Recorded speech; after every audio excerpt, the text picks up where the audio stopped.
Bienvenidas y bienvenidos a Voces Jurídicas. Mi nombre es Mariana Díaz y soy maestra en Protección Internacional de los Derechos Humanos. El día de hoy hablaremos sobre la gestación subrogada. Pero para poder entrar al tema es importante primero entender qué es la gestación subrogada.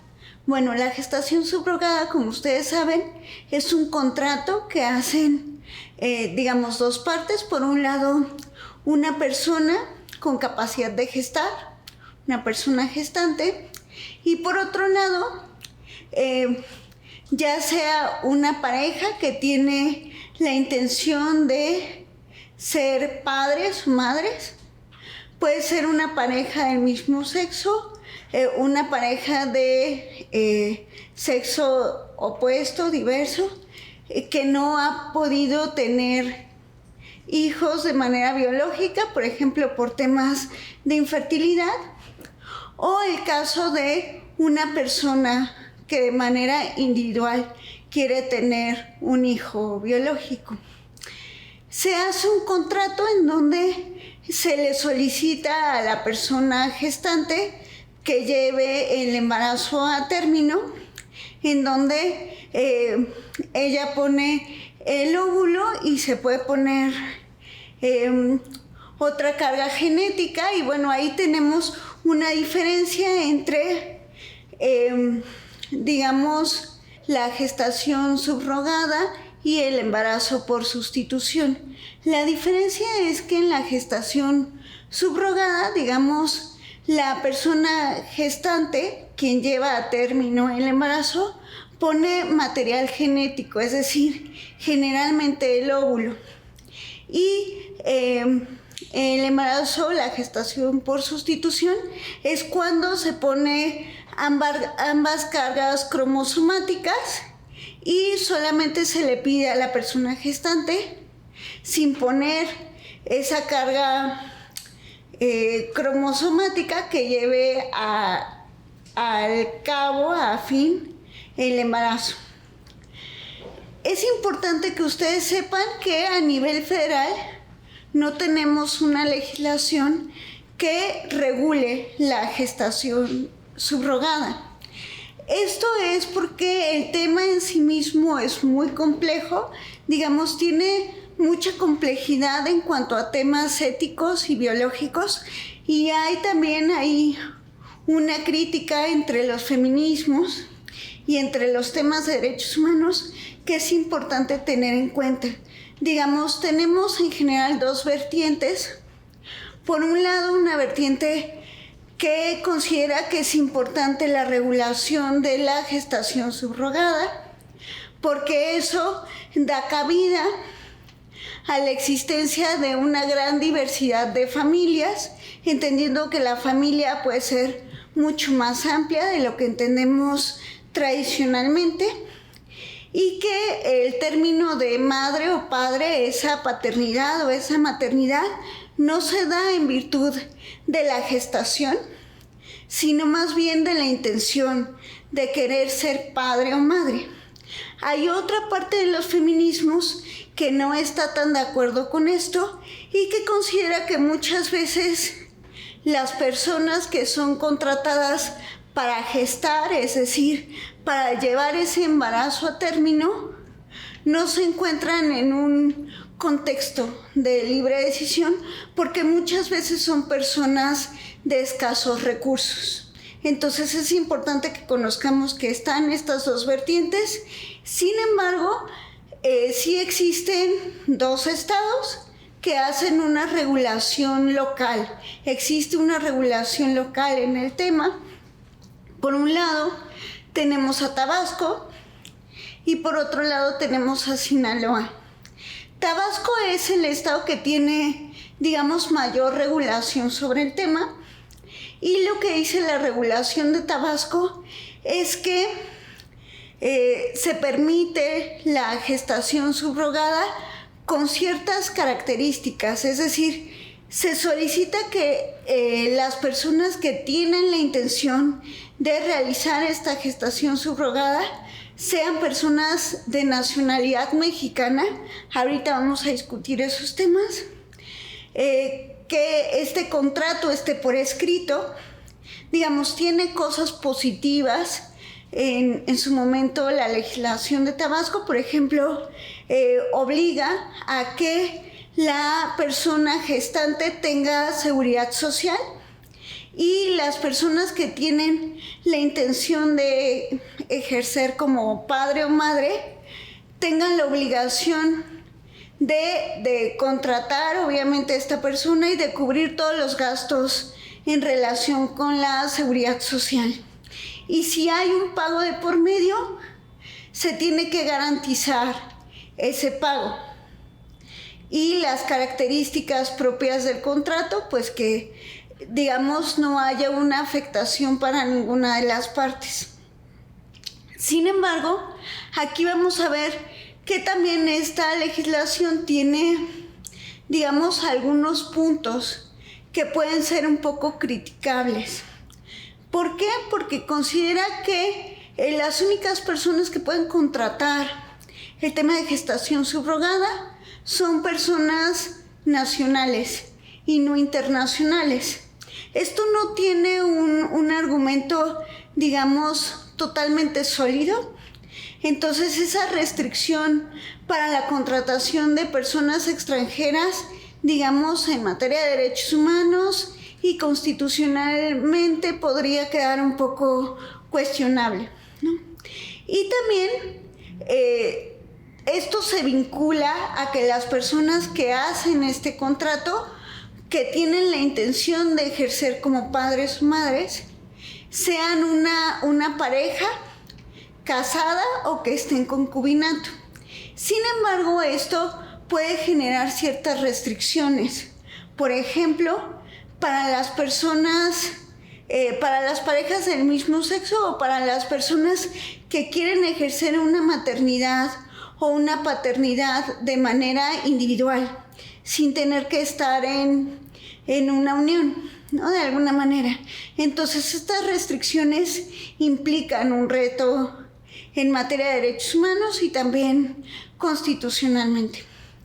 Lo que ha dicho la Suprema Corte al respecto, digamos, en virtud de que no hay una legislación federal ni que regule el tema, ni que lo prohíba, pues entonces, digamos que al no existir una prohibición, pues se pueden hacer este tipo de contratos porque son contratos privados. Sin embargo, lo que sí ha dicho la Corte es que por lo menos las personas juzgadoras que adviertan este tipo de contratos de gestación subrogada tienen que asegurarse que haya una garantía de derechos de ambas partes, es decir, de las partes que tienen la intención de ejercer maternidad o paternidad y de la persona gestante.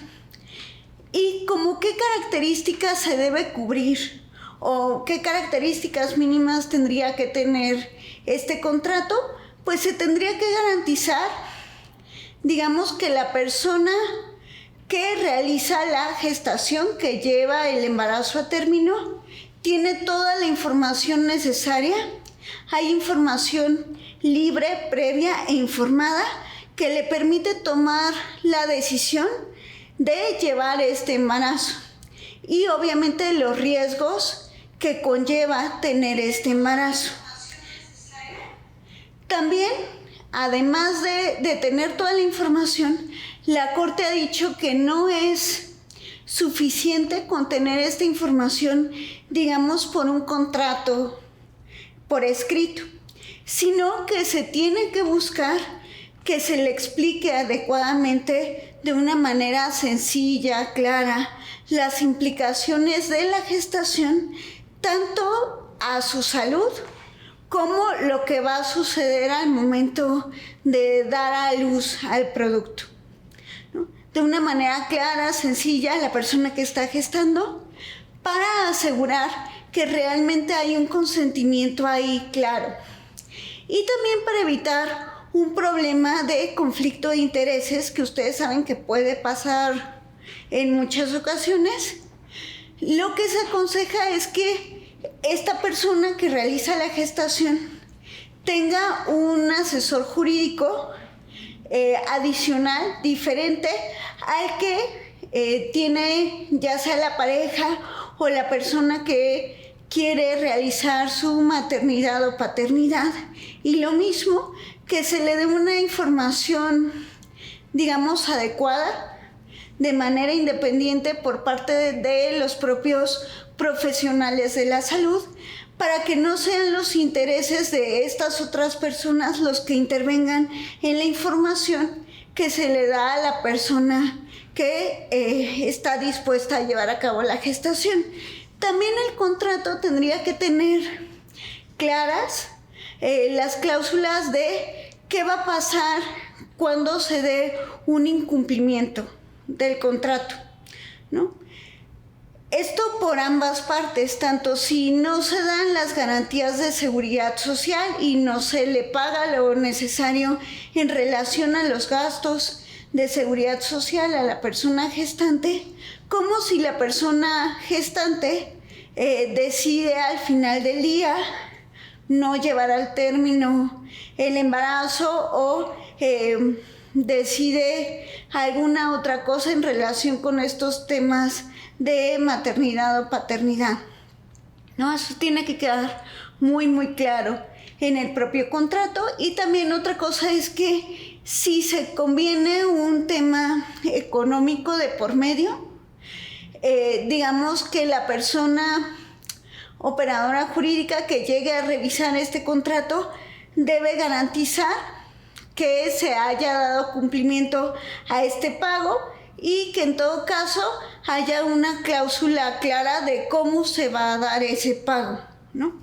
Y que además las cláusulas sean justas para ambas partes, tanto para las personas que tienen la intención de ejercer maternidad o paternidad, como la persona gestante. Ahora bien, creo que es muy importante tener en cuenta que las cosas que no se regulan, y esto es una opinión personal, las cosas que no se encuentran reguladas en una ley muchas veces terminan siendo realizadas de manera informal y terminan siendo más peligrosas para las partes. Entonces, desde mi perspectiva personal, creo que lo más adecuado es regular esto para que no termine siendo un aspecto que de todas maneras se va a llevar a cabo de una manera irregular y que no haya manera de garantizar los derechos, ¿no? Lo que se busca con las legislaciones es verificar que ambas partes puedan tener información clara, adecuada y que todos sus derechos sean cubiertos a cabalidad. Obviamente entendemos que este tema es muy controversial y hay muchos temas éticos de muchos feminismos de por medio. Sin embargo, considero que la regulación adecuada en estos temas permite garantizar, pues de una mejor manera, todos los derechos. Además, no solamente es en beneficio tanto de la persona gestante, en este caso, o de la niña o niño, producto de todo esto, sino también se garantizan otros tipos de derechos, por ejemplo, el reconocimiento de otros tipos de familias y la posibilidad de que, por ejemplo, personas o parejas del mismo sexo puedan realizar un proyecto de vida, ejercer maternidad o paternidad, y lo mismo las personas que no desean hacerlo mediante una familia, pero que lo hacen de manera individual, y creo que con eso se garantiza adecuadamente, digamos, el reconocimiento de diversas formas de familia. En conclusión, podemos decir que la gestación subrogada permite el reconocimiento de diversos tipos de familias y la posibilidad de que parejas o personas de manera individual puedan ejercer la maternidad o la paternidad, y esto se puede llevar a cabo, insisto, a través de contratos, ya sea en relación con las propias personas o con clínicas que se encargan en temas de gestación subrogada, que tienen las listas de personas gestantes, que se pueden hacer contratos con estas personas. Y también decir que aun y cuando no exista regulación respecto a la gestación subrogada en algunos estados, porque en la mayoría de los estados no existe, esto no quiere decir que no se pueda registrar al niño o a la niña producto de esa gestación subrogada ante el registro civil. De hecho, existen pronunciamientos ya de tribunales colegiados diciendo que existe una obligación del registro civil de registrar a estos niños y niñas producto de gestación subrogada, aun y cuando no haya legislación específica, porque el no hacerlo viola su derecho a la identidad. Entonces, esto permite garantizar, pues, de manera más amplia los derechos de todas las partes. Muchas gracias por su atención.